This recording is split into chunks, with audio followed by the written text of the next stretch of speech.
2월 27일 목요일 이른 아침입니다. 오늘 말씀 읽기 본문은 이사야 66장입니다. 본문을 다음 세 단락으로 나눌 수 있겠습니다. 첫째는 1절 이하 4절 하나님께서 진노하신 이유, 둘째는 5절 이하 17절 백성들에게 주어지는 위로, 마지막 세 번째는 18절 이하 24절 새 하늘과 새 땅. 이사야서의 마지막 장입니다. 어제에 이어 오늘도 새 하늘과 새 땅이 언급됩니다. 내가 지을 새 하늘과 새 땅이 내 앞에 항상 있는 것 같이 너희 자손과 너희 이름이 항상 있으리라. 여호와의 말이니라. 22절이죠.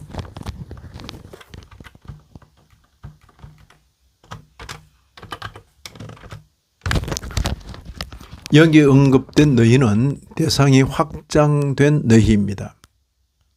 더 이상 이스라엘과 유다만이 아닙니다. 앞절에 언급된 대로 무엇 나라와 언어가 다른 민족들이 함께 속합니다. 무엇 나라와 언어가 다른 민족들. 28절에 나오죠. 보십니다. 18절 19절을 보시면 때가 이르면 무엇 나라와 언어가 다른 민족들을 모으리니 그들이 와서 나의 영광을 볼 것이며 내가 그들 가운데서 징조를 세워서 그들 가운데서 도피한 자를 여러 나라 곧 다시스와 룻과 및 두발과 야완과 또 먼 섬들로 보내리니 그들이 나의 영광을 무엇 나라에 전파하리라. 18절 19절이죠. 무엇 나라와 언어가 다른 민족들, 새 하늘과 새 땅. 새 하늘과 새 땅에서 예배도 모든 혈육이 참가하는 예배입니다. 23절 보시면 여호와가 말하노라. 매월 초하루와 매 안식일에 모든 혈육이 내 앞에 나와 예배하리라. 모든 혈육이 예배하리라. 이 역시 이스라엘과 유다로 제한되지 않습니다. 모든 혈육으로 확대됩니다. 이스라엘과 유다의 경계를 넘어 모든 민족으로 확대되는 구원 경륜입니다. 신약 시대는 바로 이런 예언이 실현된 시대입니다. 이미 시작되었고 지금도 진행 중에 있으며 장차 온전히 실현될 것입니다. 우리는 요한계시록에서 이런 예언의 실현을 확인합니다.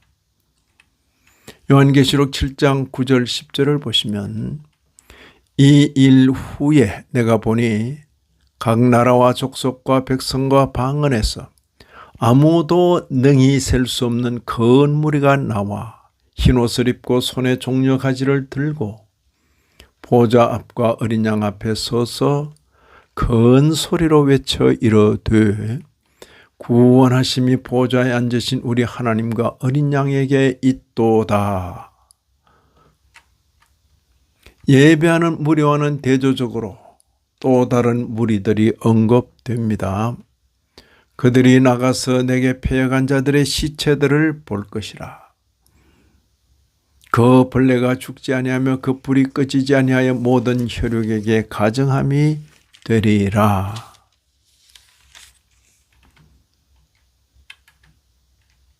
이런 표현은 요한계시록에서 지옥을 묘사하는 것으로 인용됩니다.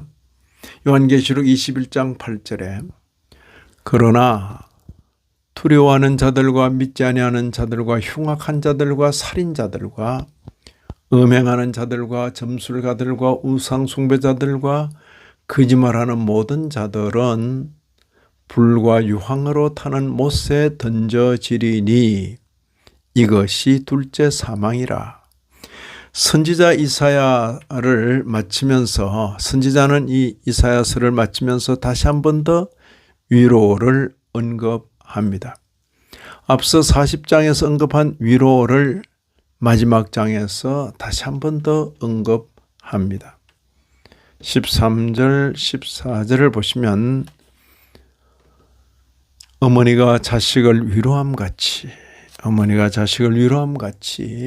내가 너희를 위로할 것인즉 너희가 예루살렘에서 위로를 받으리니 너희가 이를 보고 마음이 기뻐서 너희 뼈가 연한 풀의 무성함 같으리라. 여호와의 손은 그의 종들에게 나타나겠고 그의 진노는 그의 원수에게 더하리라. 어머니의 위로에 대한 표상은 그 앞절에 잘 묘사되어 있습니다. 11절 12절입니다. 너희가 젖을 빠는 것 같이 그 위로하는 품에서 만족하겠고 젖을 넉넉히 빤 것 같이 그 영광의 풍성함으로 말미암아 즐거워하리라. 여호와께서 이와 같이 말씀하시되 보라 내가 그에게 평강을 강같이 그에게 문나라의 영광을 넘치는 시내같이 주리니 너희가 그 성읍의 젖을 빨 것이며 너희가 옆에 안기며 그 무릎에서 놓을 것이라. 이런 말씀을 읽는 신약교회 성도인 우리로서는 2700여 년 전 이사야 선지자의 예언이 이후 200여 년 후에 스룹바벨에게서 실현되었고 이후 500여 년 후에 예수 그리스도에게서 확대 적용된 것을 봅니다. 나아가 오늘 우리에게까지도 그 말씀이 확대 적용되는 것을 느낍니다. 우리 모두는 이 말씀의 온전한 실현을 기대하면서 우리의 남은 날을 살아야 하겠습니다. 이 아침에도 말씀에 참여하신 모든 분들 위해 하나님의 크신 은혜가 더하시기를 진심으로 기원합니다.